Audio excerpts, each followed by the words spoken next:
Le Code de procédure pénale distingue les contrôles et les vérifications d'identité. Les vérifications d'identité constituent l'étape qui succède au contrôle d'identité lorsque l'identité de la personne contrôlée n'a pu être établie. Voyons d'abord ce qu'il en est des contrôles d'identité.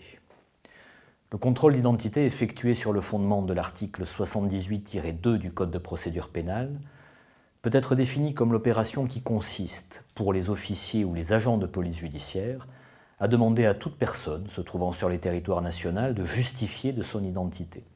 Les contrôles d'identité sont de deux ordres, administratifs et judiciaires, que nous allons examiner successivement. Voyons les contrôles administratifs. Ils ont vocation à contribuer à la préservation de l'ordre public, à prévenir la commission d'infractions, à participer à la surveillance des frontières, enfin à exercer la police relative aux personnes étrangères sur le territoire français. S'agissant des contrôles préventifs, c'est-à-dire ceux effectués au nom de la protection de l'ordre public, ils sont exercés à titre préventif pour prévenir une atteinte à l'ordre public, notamment la sécurité des personnes ou des biens. Pour éviter les risques d'abus, c'est-à-dire les atteintes aux droits fondamentaux liées à la mise en œuvre de ces contrôles, la Cour de cassation exige que le risque d'atteinte à l'ordre public soit directement rattachable au comportement de la personne dont l'identité est contrôlée. Le Conseil constitutionnel impose une obligation de motivation à la charge de l'autorité compétente qui doit justifier, dans tous les cas, des circonstances particulières établissant le risque d'atteinte à l'ordre public qui a motivé le contrôle. S'agissant des contrôles sur réquisition du procureur de la République, leur fondement réside dans les attributions du procureur de la République qui doit veiller à la prévention des infractions à la loi pénale. Il ne peut s'agir que d'opérations ponctuelles, subordonnées à plusieurs conditions impératives. Seul le procureur de la République est compétent, il doit prendre des réquisitions écrites, ces réquisitions doivent être motivées, limitant le contrôle dans le temps et dans l'espace. Les infractions recherchées doivent être précisées, mais le fait que le contrôle d'identité révèle des infractions autres que celles visées dans les réquisitions du procureur de la République ne constitue pas une cause de nullité des procédures incidentes. S'agissant des contrôles dits Schengen, relatifs à la surveillance des frontières, rappelons que le principe est celui de la liberté de circulation des personnes depuis la Convention Schengen du 19 juin 1990. Ces contrôles d'identité constituent donc une modulation de ce principe. Il demeure possible dans une zone de 20 km à partir de la frontière avec un État signataire de la Convention de Schengen, ainsi que dans les ports, aéroports et gares ferroviaires ou routières ouvertes au trafic international. Depuis la loi du 14 mars 2011, deux conditions sont exigées pour les contrôles d'identité transfrontaliers. D'une part, ils ne peuvent avoir lieu que pour la prévention et la recherche des infractions liées à la criminalité transfrontalière, notion assez difficile à caractériser. D'autre part, ils ne peuvent être pratiqués que pour une durée n'excédant pas 12 heures consécutives dans un même lieu, selon la loi du 30 octobre 2017 renforçant la sécurité intérieure et la lutte contre le terrorisme, et ne peuvent consister en un contrôle systématique des personnes présentes ou circulant dans les zones transfrontalières. S'agissant enfin des contrôles administratifs des titres de séjour des étrangers, leur fondement est le suivant.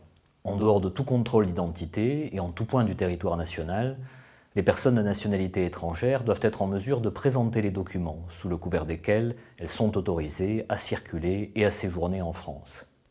Ces contrôles sont effectués en application de l'article L611-1 du Code de l'entrée et du séjour des étrangers.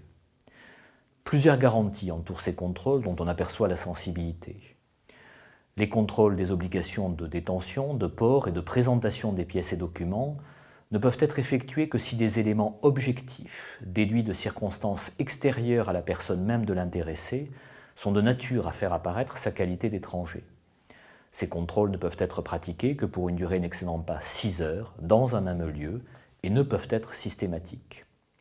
Si l'étranger ne peut présenter son titre de séjour, il peut être retenu le temps strictement nécessaire afin que soit vérifiée sa situation pour une durée qui ne peut excéder 16 heures à partir du début du contrôle.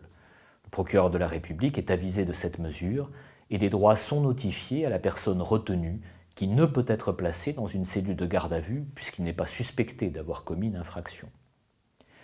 Voyons maintenant les contrôles judiciaires, c'est-à-dire ceux effectués en cas d'infraction ou de recherche judiciaire. Ces contrôles d'identité peuvent être effectués par la police judiciaire dans le cadre d'une enquête ou d'une instruction. Le contrôle d'identité peut être effectué pour toute personne à l'égard de laquelle il existe une ou plusieurs raisons plausibles de soupçonner qu'elle a commis ou tenté de commettre une infraction, qu'elle se prépare à commettre un crime ou un délit, qu'elle est susceptible de fournir des renseignements utiles à une enquête en cas de crime ou délit, qu'elle fait l'objet de recherches ordonnées par une autorité judiciaire, qu'elle a violé des obligations ou interdictions auxquelles elle serait soumise dans le cadre d'un contrôle judiciaire ou d'une mesure d'assignation à résidence avec surveillance électronique, ou d'une peine ou d'une mesure suivie par un juge d'application des peines. Deux remarques quant à la mise en œuvre de ces contrôles. D'une part, une dénonciation anonyme, non corroborée par d'autres éléments d'information, ni confortée par des vérifications apportant des éléments précis et concordants, ne constitue pas une raison plausible de soupçonner qu'une personne a commis ou tenté de commettre une infraction, permettant à des officiers de police judiciaire ou, sur l'ordre et sous la responsabilité de ceux-ci, à des agents de police judiciaire, de procéder à un contrôle d'identité sur le fondement de l'article 78-2 du Code de procédure pénale. D'autre part, la loi du 27 janvier 2017, relative à l'égalité et à la citoyenneté, prévoit qu'il soit procédé, à titre expérimental, à un enregistrement audiovisuel systématique des contrôles réalisés sur la voie publique en application de l'article 78-2 du Code de procédure pénale.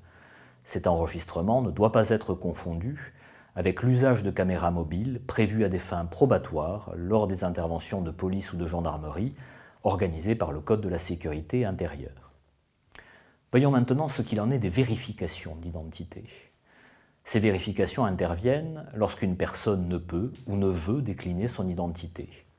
L'officier de police judiciaire, et non pas l'agent de police judiciaire, peut alors mettre en œuvre la procédure contraignante de la vérification d'identité sur le fondement de l'article 78-3 du Code de procédure pénale. Cette procédure est contraignante car elle permet la rétention de la personne, soit sur place, soit dans un local de police. Parce qu'elle est contraignante, cette procédure est réglementée. La rétention ne doit pas dépasser le temps strictement nécessaire à la vérification d'identité. Elle ne peut, en tout état de cause, dépasser 4 heures, ce délai commençant à courir à compter du contrôle d'identité. En outre, cette durée s'impute sur la durée de la garde à vue, si la mesure est ensuite ordonnée, ou sur la durée de retenue pour vérification du droit au séjour. La personne retenue dispose d'un certain nombre de droits et de garanties.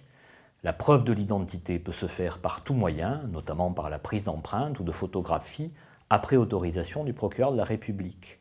Le refus de ces vérifications constitue un délit, la jurisprudence à cet égard étant assez subtile, puisqu'une personne qui déclare spontanément son identité, mais ne fournit aucun élément permettant d'en justifier, est considérée comme maintenant son refus de justifier de son identité au sens du 4e alinéa de l'article 78-3 du Code de procédure pénale.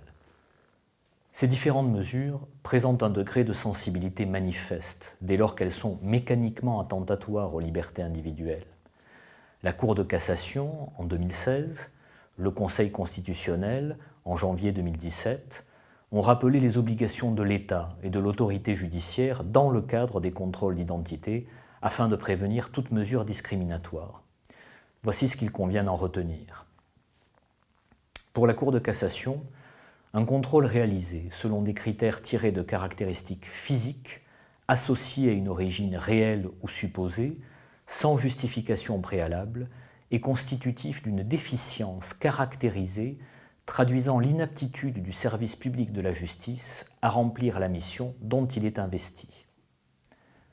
Pour le Conseil constitutionnel, les dispositions des articles 78-2, alinéas 7 et 2.2 du Code de procédure pénale, qui encadrent le contrôle d'identité, la fouille de bagages, la visite de véhicules sur réquisition du procureur, sont conformes à la Constitution. Mais le Conseil apporte toutefois 4 précisions.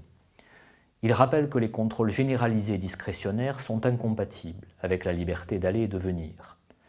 La mise en œuvre de ces contrôles, confiée par la loi des autorités de police judiciaire, doit exclure toute discrimination.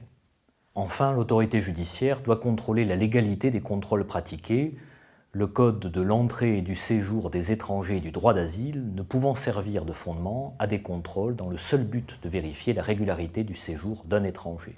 Et afin d'être parfaitement clair, le Conseil constitutionnel ajoute 2 réserves d'interprétation. D'une part, les réquisitions du procureur de la République ne peuvent retenir des périodes et des lieux sans lien avec la recherche des infractions visées. D'autre part, un cumul de réquisitions ne saurait autoriser la pratique de contrôles généralisés dans le temps ou dans l'espace.